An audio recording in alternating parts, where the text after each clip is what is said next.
everyone, and welcome to Cyberpunk Day. We've got a great panel of game designers lined up for you today, and I'm going to turn it over to them to introduce themselves. Hey, my name is Emanuel Garcia, also known as Mr. Stidz online. I'm a narrative designer for Legends of Venari, which is a monster catching RPG game currently in development. And I'm also a tabletop RPG writer and designer under Valactonia Publishing, where we publish Cyberpunk books and modules. And also on the side, I like to help out the community with Cyberpunk grade content, such as adventure modules and one-shots. Hi, I'm Marko. I'm the founder of Iron Lands. We made a game called Cloudpunk and Cloudpunk City of Ghosts, the DLC. And before that, we are currently working on a game called Nivalis, so it's a cyberpunk slice of life sim. And before that, a little sci-fi game called Phoning Home and a cyberpunk sci-fi like online shooter that was my first game 20 years ago. That's me. What's good? I'm James Mendez Hodes. I use he, him pronouns. Most people call me Mendez because there's probably like 5 other Jameses at Cyberpunk Day already. I'm a writer, game designer, and cultural consultant, working mostly within tabletop games and then also a bit within video games. So Cyberpunk-wise, I've done some small game design things, like I wrote a Cyberpunk setting for the Hearts of Wulin RPG, which is called Fight Me IRL. And probably my biggest Cyberpunk project was Kamigawa Neon Dynasty, which is a Japanese-themed Cyberpunk setting for Magic the Gathering, which came out a little bit ago. And I was the cultural consultant on that and contributed a lot to the world building there. Hey, everybody. I'm Chris, and sometimes known as Silver Spook in different places online. I'm the founder and mostly solo game dev of Silver Spook Games, and which is the creator of Neofeud. And I'm currently working on the sequel Neofeud 2, which are cyberpunk adventure games. And I've also worked on, in the cyberpunk genre, a Deus Ex total conversion called Terminus Machina that you can get for free if you have the original Deus Ex. And I do podcasts, including some great cyberpunk creators like the creator of Techno Babylon and William Gibson himself, which I had a really great time talking about the inside baseball of Johnny Mnemonic, as well as I also met my partner through the William Gibson group. So, yeah, that's me. Thank you guys so much for joining us today. Let's go ahead and get started with our questions. So, Cyberpunk is a genre that covers a wide range of topics and themes. Which topics and themes of the genre resonated most with you, and how does that play out in how you design your games? Yeah, I guess I'll go first since we're going in order, I guess, right? Anyone can jump in. Yeah, no, for me, at least for the games that I try to make, I like to dive into the themes that are closely related to how I've experienced in real life. You know, where I live is kind of, I sometimes I like to say where I live is kind of almost like a dystopia. There are, political themes and government themes that kind of go against with citizens or people that live in those countries. So recently, when I published Mega Building 1, which is a cyberpunk setting, I kind of use references in different countries where either corporations or governments kind of take advantage of other people, residents, and they kind of have to live day by day with the most minimal resources they can get. And I kind of just mash that with high tech and just try to make as cyberpunk as possible, with cybernetics, prostheses, and yeah, and what I love about the themes that I explore is the characters. The characters really showcase these themes and highlight them. The most simplest things that you can think of, whether it's a power outage or you can't find your favorite snack in the supermarket, that could evolve into a lot of things and could affect people's lives almost. So, and I try to highlight as much as I can. So that's where I try to put my focus more on themes like that in Cyberpunk. Yeah, what we noticed is that most games or Cyberpunk games, they have some kind of hero at the center of it. Like you're a kind of super hacker, or you're like an action hero, like shooting your way through and then fight the big corporations. What I found most interesting, though, and that's what we explored in the games, is like the view from a very normal, ordinary person doing a very regular job. And we thought like, okay, what's about a delivery driver, or like if you own like a little noodle shop, like how would your life be, and how would you be, like how would you deal with all these like dystopian themes and topics, like what would you do with all these rules and so, and you would still talk with a lot of people and meet all of them, and yeah, that would be like our way of diving into the cyberpunk world. And it's about like yeah, human stories like these that we find most interesting.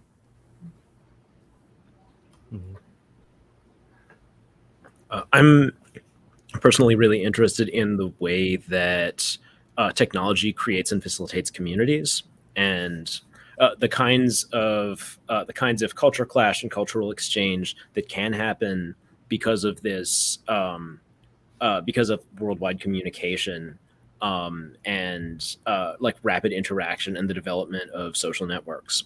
I'm also interested in the way that that kind of worldwide platforming can magnify individual personalities.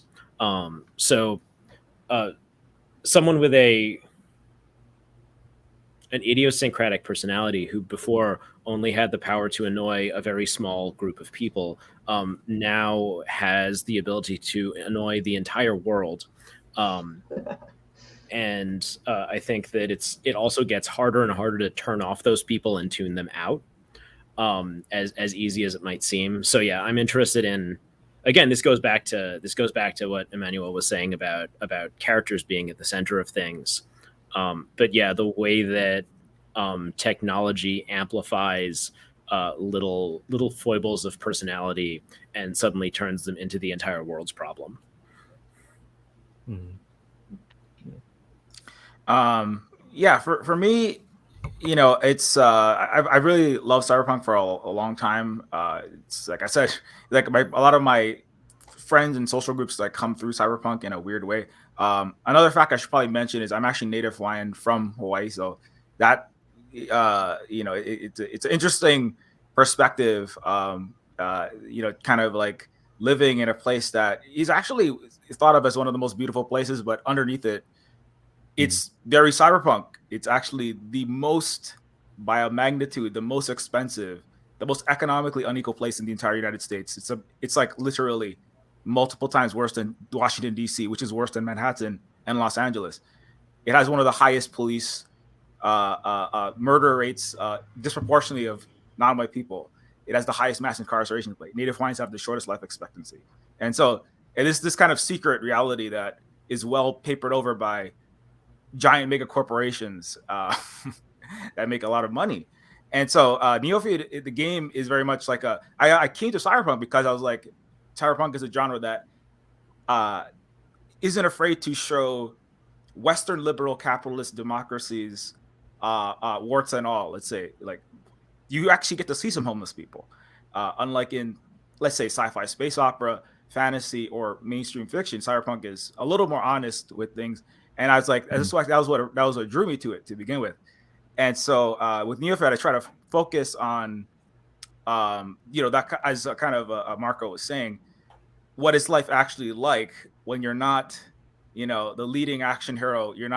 You aren't, James Bond, $600,000 a year making, souped up to the nines. You're just some dude with a broken arm. You're cyber disabled. You're not cyber super abled like some transhuman super soldier. So that was like with Neophyte, I was kind of like trying to dive into that, you're a social services worker helping half human, half animal chimeras discarded by mega corporations trying to build the Ubermensch, and your robot arm costs $3,000 a month to basically maintain, and so you're almost getting into car crashes, and you're getting fired because your arm is malfunctioning. And so a lot of it is basically a lot of those taking what Cyberpunk was trying to do and then like pushing that up much higher. I think it doesn't go far enough a lot of the time, to be honest. And so that's kind of the edge that I come from as somebody from an illegally occupied country. Anyways, but I could go off on that forever, so I'll stop. So what makes designing a cyberpunk game different from designing a different genre, such as fantasy or horror? Chris, I think you've already touched on this a little bit, but anyone can jump in. Like, what are some of the differences that cyberpunk brings to the design experience that's different from a different genre?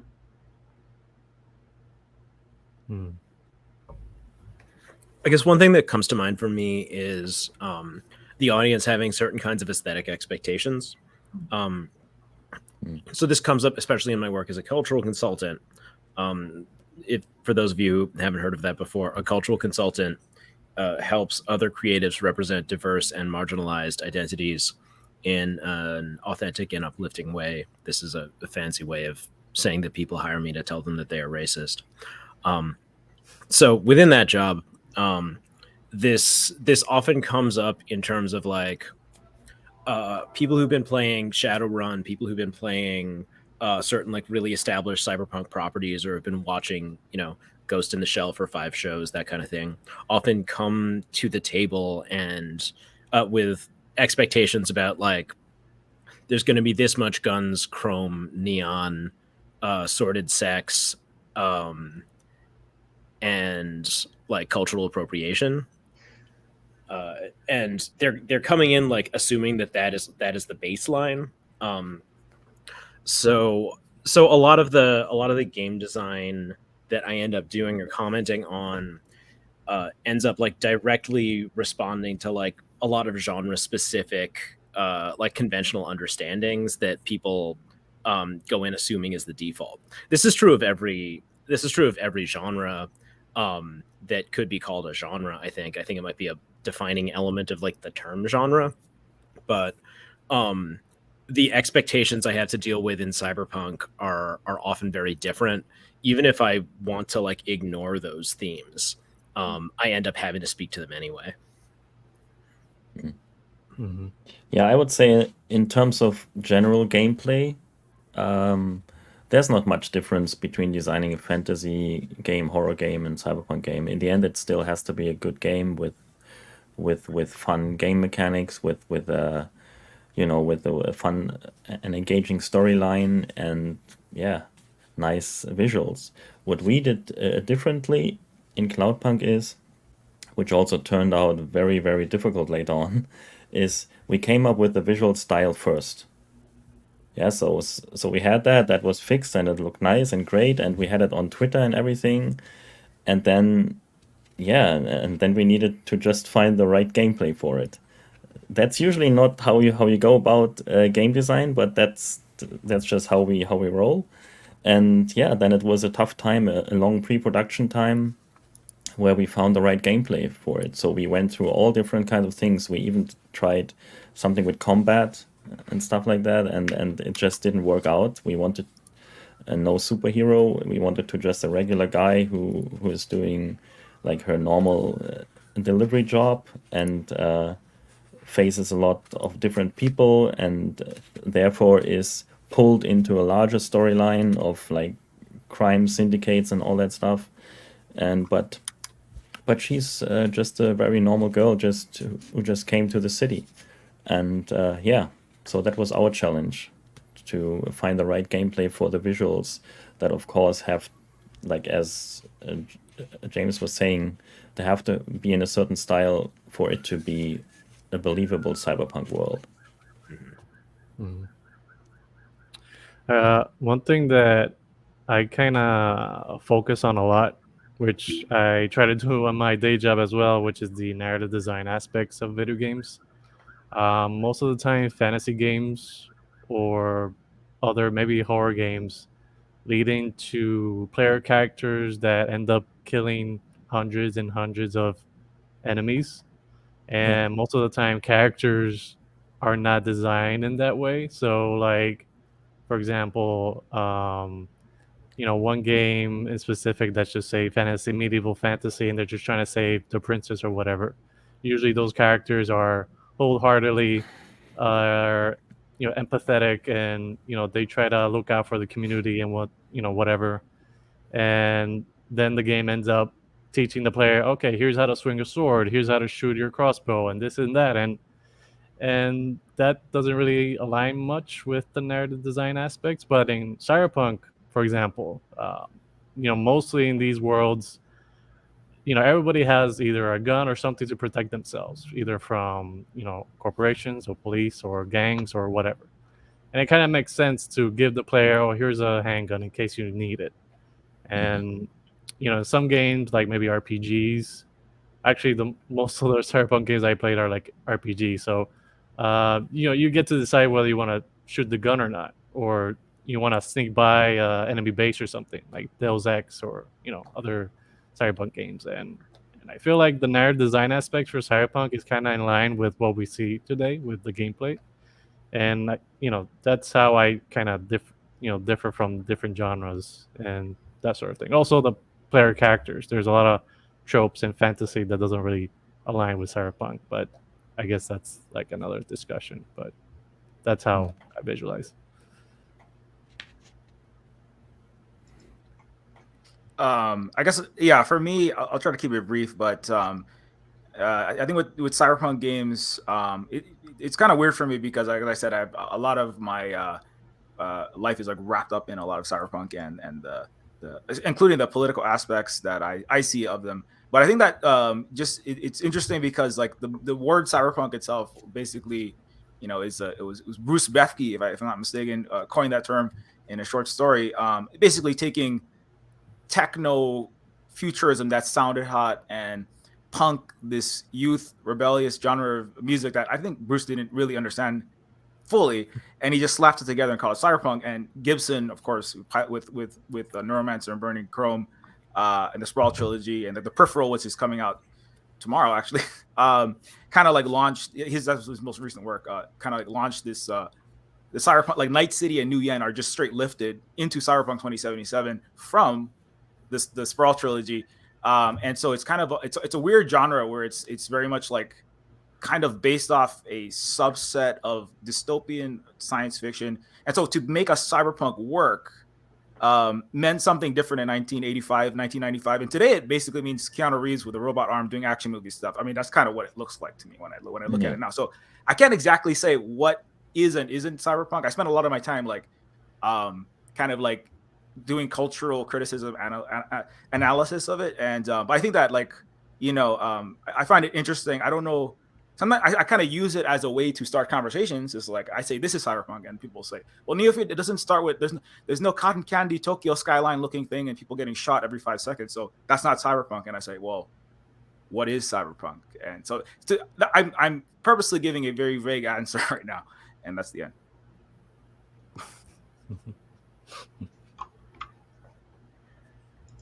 Okay then. Let's dive into that question a little bit more from a mechanical perspective. Like you've talked about like Emanuel, you were talking about like how the narrative design matches the mechanics of the game. And though there's maybe possibility also if your main character is not is a delivery driver, for example. What are some of the mechanics that you use in your games that they're like, what are the most evocative or formative mechanics of your games that help shape the player's experience of a cyberpunk world? Like, how do the hard mechanics of how you do a thing in your game, whether it's a video game or whether it's a tabletop RPG, how do those reinforce the feeling of a cyberpunk world?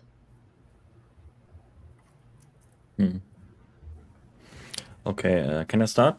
Please. Okay. Yeah, I think so. We had to make sure that this doing these very ordinary thing of doing a delivery it's not a very complicated gameplay mechanic. Yeah, so we had to balance it and make it fun with like putting the player into like a beautiful, very like atmospheric world that's kind of that the player takes in all senses, like audio, visual, and since the player is driving, so the most like interesting gameplay, of course, is that you are driving like a hover vehicle. It's like the ultimate dream since we all saw Fifth Element or something like that, or Blade Runner, that we want to drive this thing. It was actually not in the first concept. In the first concept, we just wanted to have the player walk around all the spaces because we couldn't afford like to do a real 3D world. We wanted to do just one perspective and then, you know, save some production value and so on. Yeah, so the driving had to be spot on. We spent a lot of time on that, and yeah, it feels like you are. I mean, you cannot drive everywhere. We had to make sure that there are some natural limits to the world, because if there's just empty space, then player just goes there and expects something happening at some point. Yeah, so we had to put some wall around the entire city. And yeah, so the driving basically is that, and the walking itself is very simple, and we had to balance it to make it still like a memorable experience, which is, yeah, not an easy thing to do.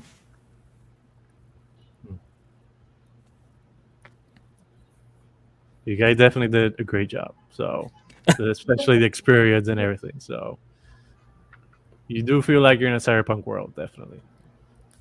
Thanks. I think with the mechanics in mind for the game, at least for tabletop, I try to give the players different options on how to portray certain themes and aspects to the world. So, like, for example, most recently, well, not recently, but a few months ago, I did like a one shot for a cyberpunk genre / horror game, and I kind of used the horror aspects of the genre to match the cyberpunk feel for it. So I had a mechanics where if your player has cyberware or has mechanical prosthesis or cybernetics or whatever, if you're in stress or you're panicking, then you would have to add 1 point of stress to your character, and it will affect your prosthetics and cyberware. So you can add different things to different genres to the cyberpunk aspect, where you feel like, okay, so I have these prosthetics that I'm using right now that are pretty much saving my life right now, and my anxiety, my stress, and my emotional state is not letting me perform 100% because of these other things that are happening. So those type of mechanics I do enjoy, at least for the tabletop games, where you give players different ways to experience the world, whether it's cyberpunk or subgenre cyberpunk. And as far as in video games, which is a little harder to do since you have a lot of things to consider in mechanics and production and programming and whatnot. I always tend to focus more, like I said before, the narrative design aspects. Does it make sense doing this thing with your character? And most of the time I'm doing dialogue, so I kind of go for the narrative system. Oh, there goes the Wow. train. So I live across that from a sounded train. like Half-Life 2 train. Sorry about that. I live across the street from a train station. It will happen again. Apologies. That sounded awesome, to be honest. You know what? I'll leave it at that. But basically, is the narrative design where I work mostly with dialogue. So narrative systems is kind of the things that I do. So dialogue that matches with the character's background and mechanics of the game is pretty much what I try to go for the games I'm working on. for Hearts of Wulin, Fight Me IRL. So Hearts of Wulin is a game about wuxia drama, and there's a lot of combat, although the combat is extremely like dramatic, exaggerated, and stylized in the manner of Chinese martial fiction. And then there's a lot of emotional drama and tragedy and people repressing their feelings until moments when they explode out uncontrollably. So my inspiration for the mechanics that I wrote there came directly from watching people talk about martial arts on the internet. And martial arts is one of my main hobbies in real life. So I end up in a lot of weird, uncomfortable Facebook conversations about martial arts with other people from my style or neighboring styles who I don't get along with, or I have differences of opinion with, shall we say. So a lot of the new mechanics that I wrote there came directly from like watching the intersection of like people who think that they're badasses and like unlimited social media attention. So, for example, in Standard Hearts of Wulin, your 5 stats are based on the 5 elements of the Chinese like 5-element cycle. In Fight Me IRL, there's a keyboard warrior archetype, which is someone who like antagonizes people on the internet but tries to avoid actually getting in real fights because they can't actually defend themselves. So in addition to the standard 5 elements of Chinese alchemy, you also have the element of likes.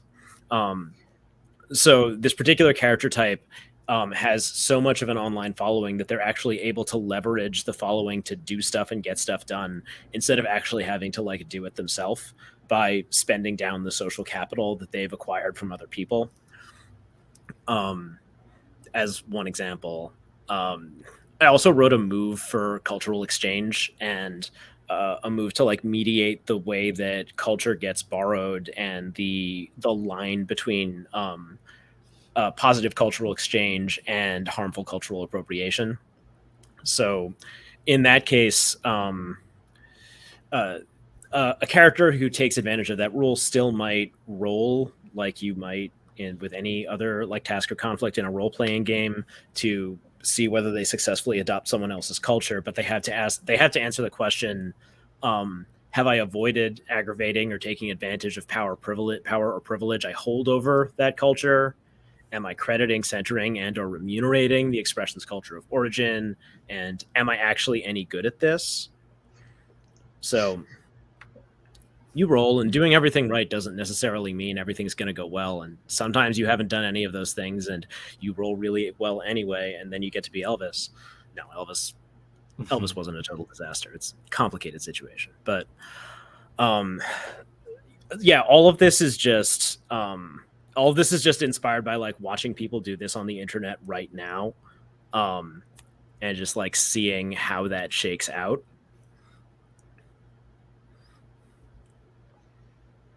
It seems like a common theme I'm hearing across this is a question of how what agency do the mechanics give the player, right? Like with your delivery driver, part of what makes it feel cyberpunk is that you have a job and you have to do that job, right? Even as the world is blowing up around you, so to speak, like, and you're limited to the options of tasks that you can do on your job for the most part, talking to people and driving your car. You've got the stress mechanic, which is like sort of beyond your control. Like I'm getting worse at this because the situation is worse. And that sort of dogpiling, the like slowly closing in the lack of agency. And then even this like question of like, how do I shift social capital through the use of technology and likes to exert power in the world? And when am I taking advantage of that power? And like, that's just a very interesting theme I'm noticing across all of you. Chris, still feel free to jump in if you'd like. Oh yeah, just real quick. I think like there's a couple. The Terminus Machina, my Deus Ex game, is more actual programming mechanics. There's things like I added like a lot of things that I thought could have fit into Deus Ex that I wanted to see happen, and Watch Dogs later ripped me off.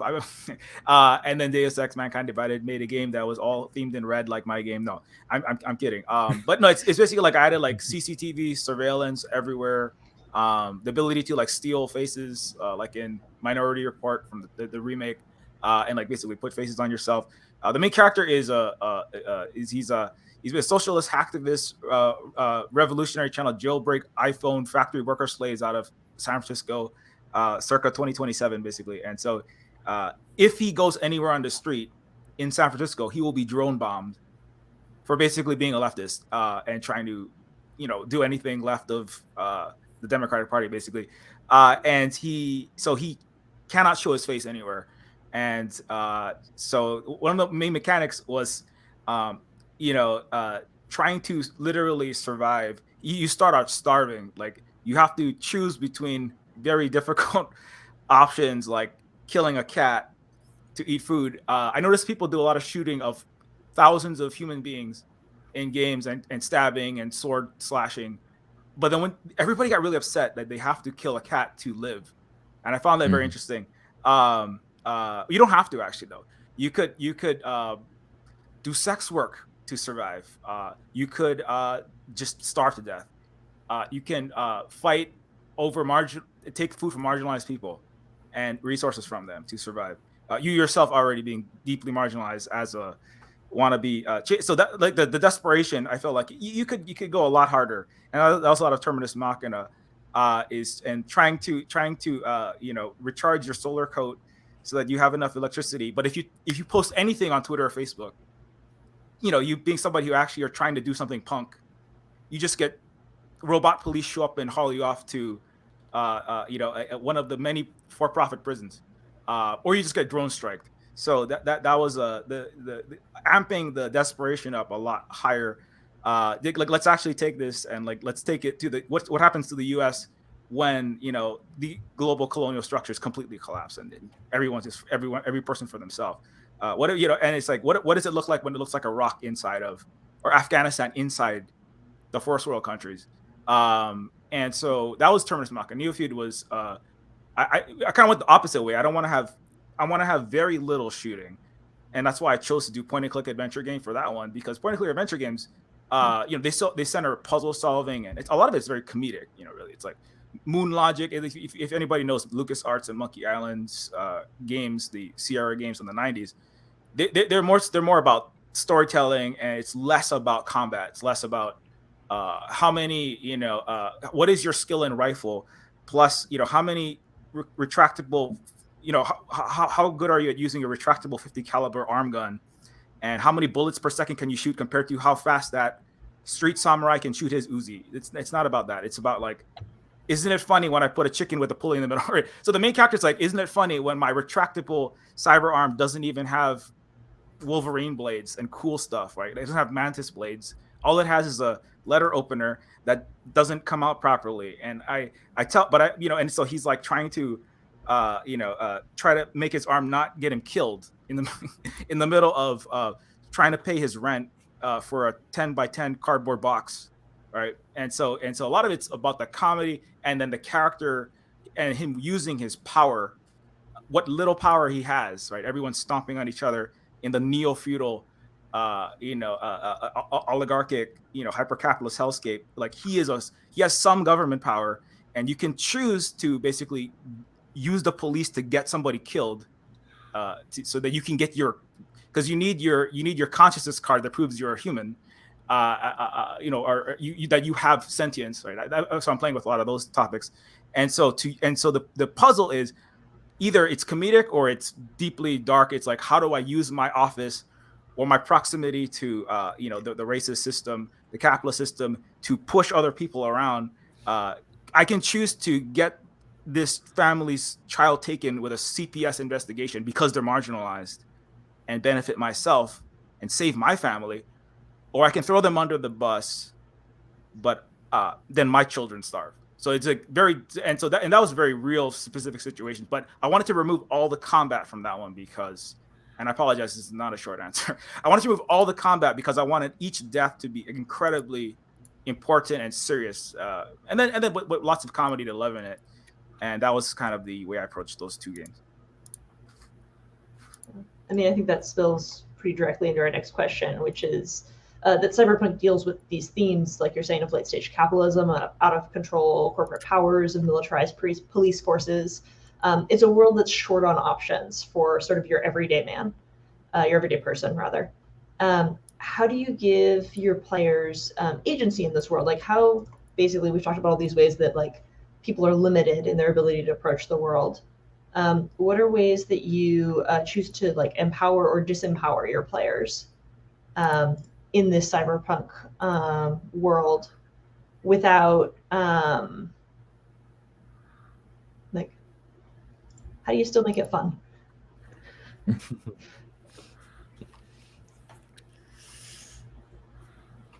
Yeah, that's a good question.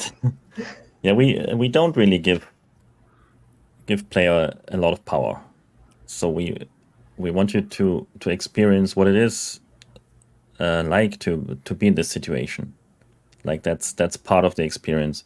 But of course, yeah, as you mentioned, it still needs to be fun, right? So, I mean, strangely, a lot of players out there are really fascinated with all the cyberpunk aesthetics, right? So neons and like this Tokyo look and so on. But of course, like they don't really want to be in that situation, really. I don't believe it. Maybe they want to be there for one day, but maybe not more than that. Yeah, just be in this world for a little bit of time. That's why they play games, and then come back to their safe environments. I mean, except Chris, if the entire island is very cyberpunk, then that's bad. Yeah, so but what we will give the player in the game is choices. So this can be very little choices. It will not be, you will not be saving the entire city from this big mega corporation who is oppressing everyone, or we have like a cyber police force called CorpSec who is just representing the interests of the corporations. So that's the police in the game. There is no other police. The rights of the corporations, basically, they mean everything. I mean, the profits and revenue is like everything for the world.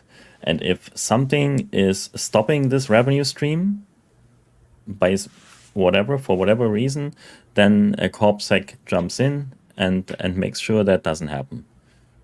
And what we give players, okay, I was talking about choices, so it can be about very, very small things. Like we have a character in the game, she's called Dorley. She's like a super famous pop star, but she has basically no freedom at all. She's completely controlled by the managers, and now she has to make a very tough choice.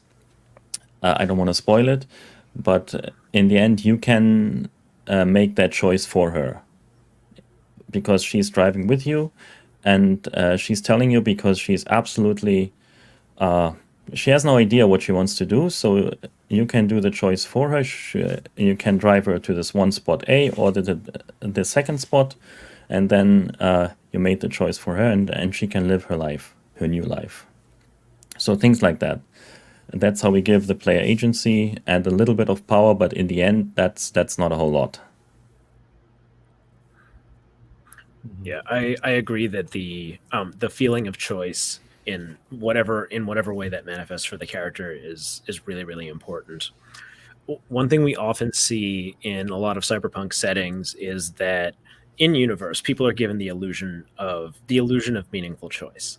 They don't have a choice about a lot of the big major forces in their lives, but they have an almost paralyzing amount of choices about things like aesthetics or the taste of the not that great food that they order, or where they can go in the city, or which of the like truly unsafe number of people like packed into their living space they want to interact with.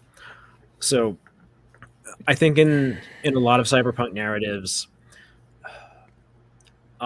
one thing I sometimes focus on, especially in something like a tabletop RPG or a video game, where I have limited time and space, and I don't want to just give my players like the entire sandbox that I might give them with like an open world fantasy game or like an old school style Dungeons and Dragons game. To keep the diversity of like aesthetic, like false meaningful, actually meaningless choices. I want to keep those, and then again, like a lot of cyberpunk stories, have one major thing that they're trying to focus on and change at a time, which ends up occupying most of their attention. So they end up with a feeling of meaningful choice and agency in like a limited and specific but like very high stakes kind of context.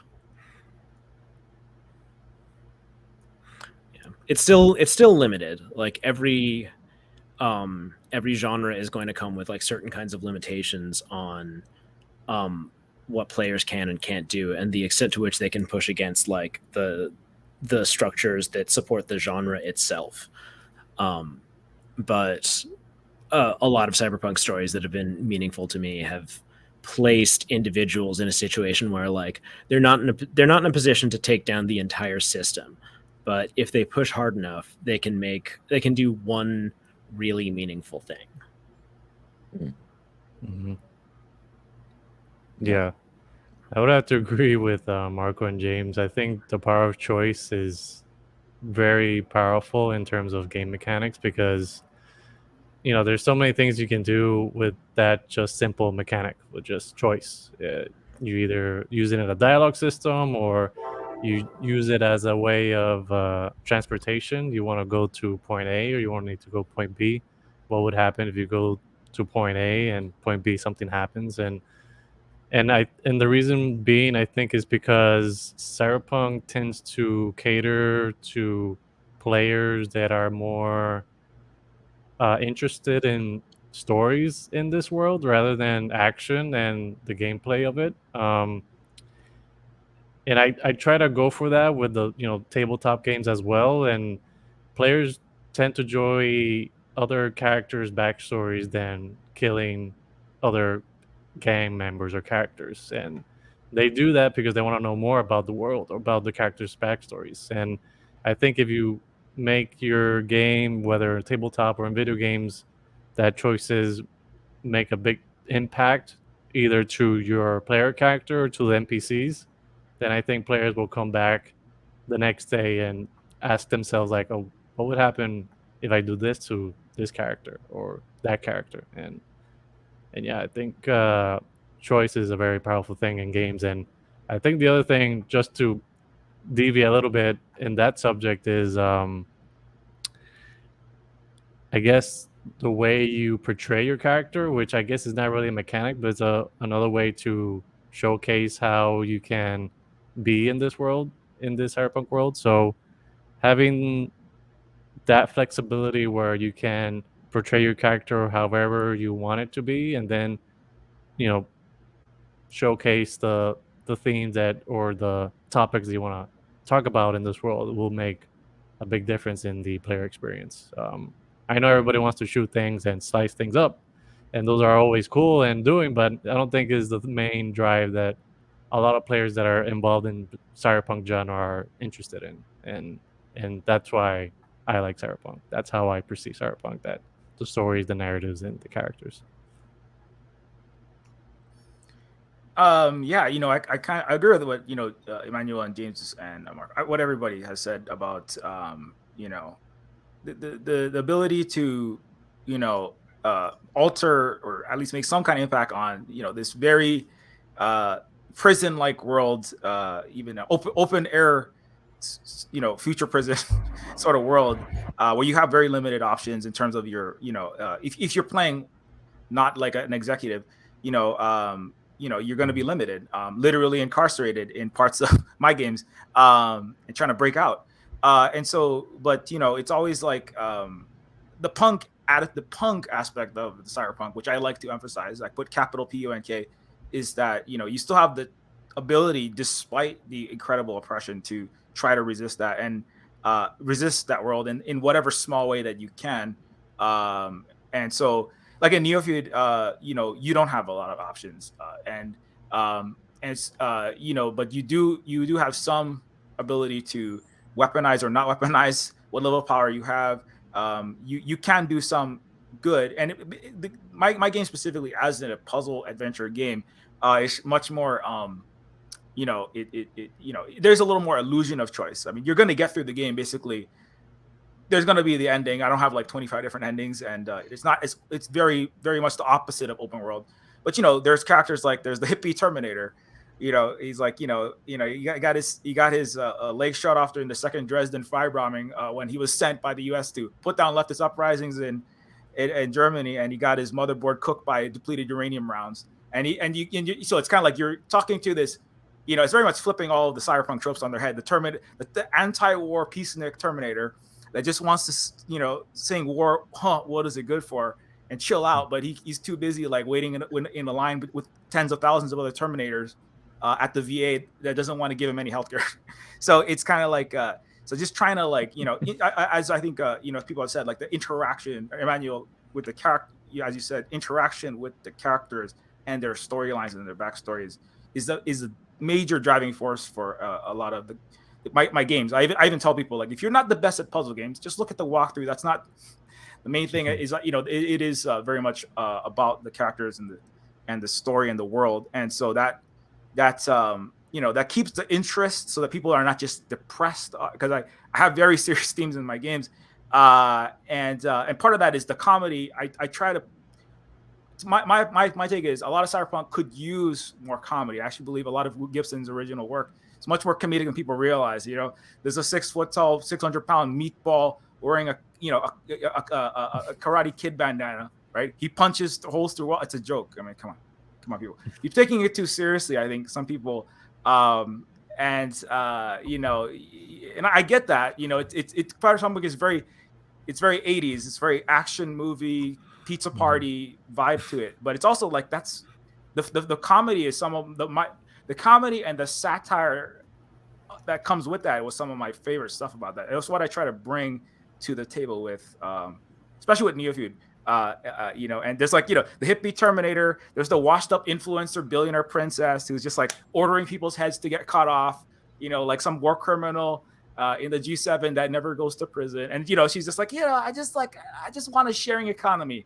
That's why I'm gonna share, all of the $600 billion that I have. Oh, but that's right, my daddy runs all of the central bank systems and everything in the world. So I guess it's not gonna work out too well. Anyways, hey, I love little robot kids. Let me take a picture with them so I can get elected. So it's like, it's very much, it's dark, but it's also real, and it's also funny, because it's like if you don't laugh in such a depressing, grim world, you're just going to be crying the entire time, and nobody wants to cry all day long.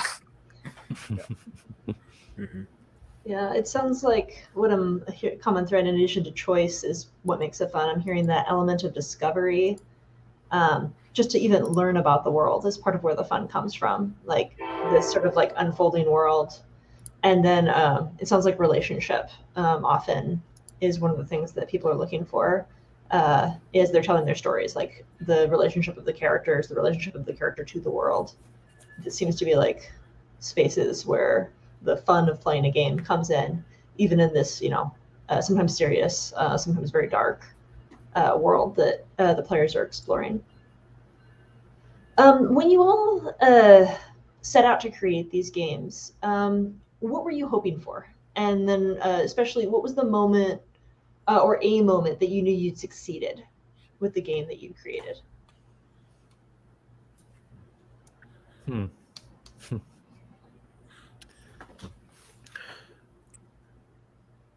James, go for it. Oh, so so with Kamigawa Neon Dynasty, this project was different from some of the others I'd been on in terms of it was the product of a gigantic company, which is like it's weird thinking about it in a cyberpunk context, because it's the product of a large company, Wizards of the Coast, owned by a much larger company, Hasbro. And so thinking about creating a cyberpunk work in that context is like, it feels a little weird given some of the topics that we've been talking about. But it also meant that I was one of many people working on this project, and I had, again, limited agency in terms of like what I was able to create. Like, of course, I have lots of ideas about like cool characters and storylines that would happen in Neo Kamigawa and Magic, and none of those things were going to happen because I wasn't on the narrative team.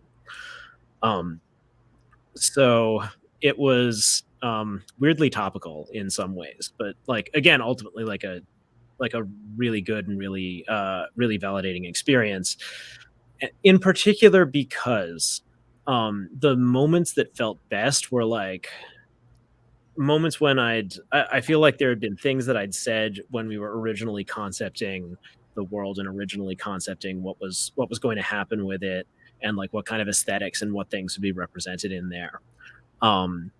And that went through many people and revisions and art notes and mechanics on the way to actually these things becoming magic cards, which you can like purchase in a store and like play to attack the other planeswalker.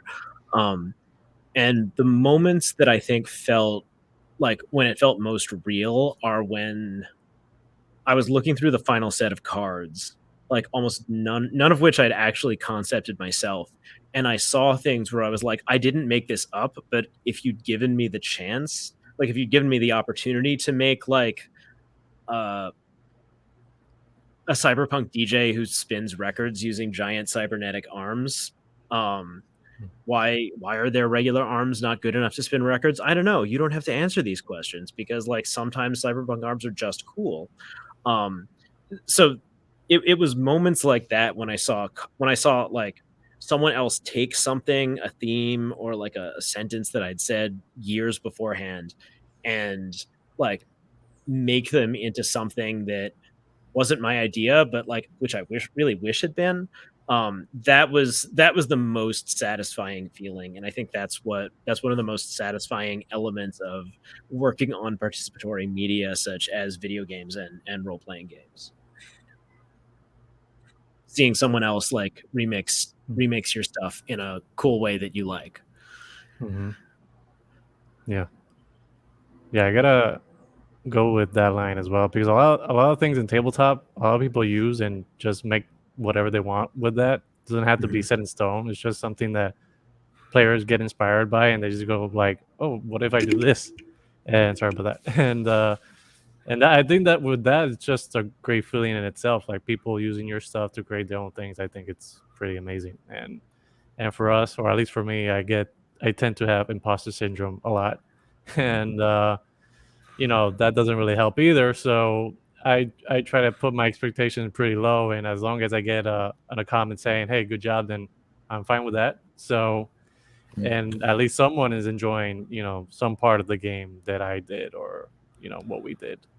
And I try not to set goals when I make games. I just try to polish them as much as I can when I feel satisfied with them. And like I said, imposter syndrome is a thing, so I try to go over and over and over the game that I'm making or the project that I'm working on as polished as possible. And I think that's what I hope for to do in working these projects. Once it's released, it's more of I hope people like it, and I just hope someone says I enjoyed the game, and that's pretty much it. Yeah. And that's like the hardest part. So yeah, go for it. Yeah, once you release a game, it's no longer yours. It's the players. Yeah. You can just fix bugs and make it a little bit better. Yeah, so this development journey is like a long, anxious road. It's like a journey that is very hard to describe to non-game devs. You go through so many phases. First, you are very excited about the idea, you have this concept in your head, and now you want to make it. And then you run into all these obstacles that make things difficult for you. First, you have some technical problems, and then you need money. That's problem number one. So what we had to do to to find like investors and so we had to make like almost like a vertical slice at the beginning. So we decided to voice the first 30 minutes of the game because that was like part of the concept. While you're driving, you can't really read the text all the time, so we wanted to make that voiced with a voiceover so that you don't always have to read the text, so you can focus on driving. So, and that was like all that took so much time, and in the end, what was the moment when we know we succeeded? I don't know.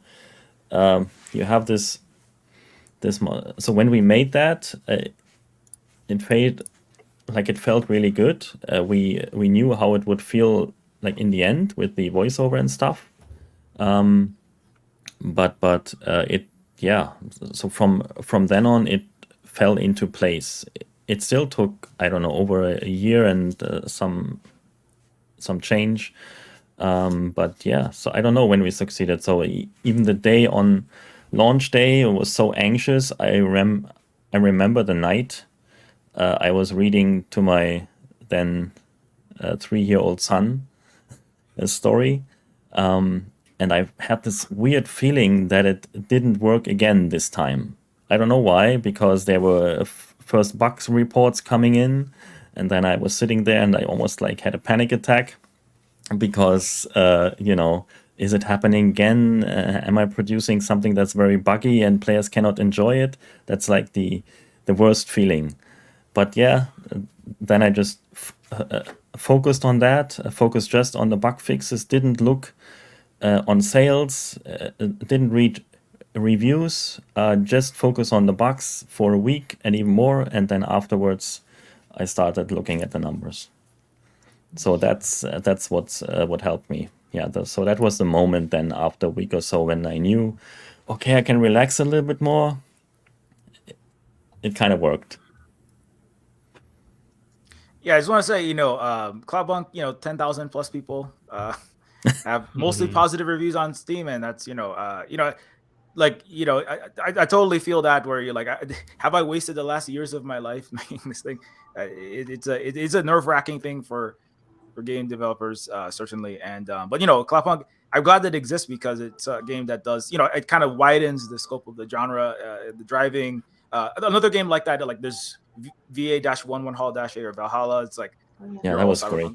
You're all cyberpunk bartending. You're not, superhero, with nano augmentation abilities. You're bartending, and so that kind of that widens the scope of what is considered cyberpunk. It's kind of like the semiotics of that word itself. And so I appreciate that all of those works exist. And so, anyways, for my, what did I want? I worked there for when I was making my games. Basically, I'd work for 3 separate billionaires in Hawaii, and they all basically pay me barely enough to survive. So that tells you a lot about them. But also, I work for big game companies that moved to Hawaii. Many of them former heads of the FANG corporations. They, some people have a midlife crisis back when they had those, and then you buy a Porsche.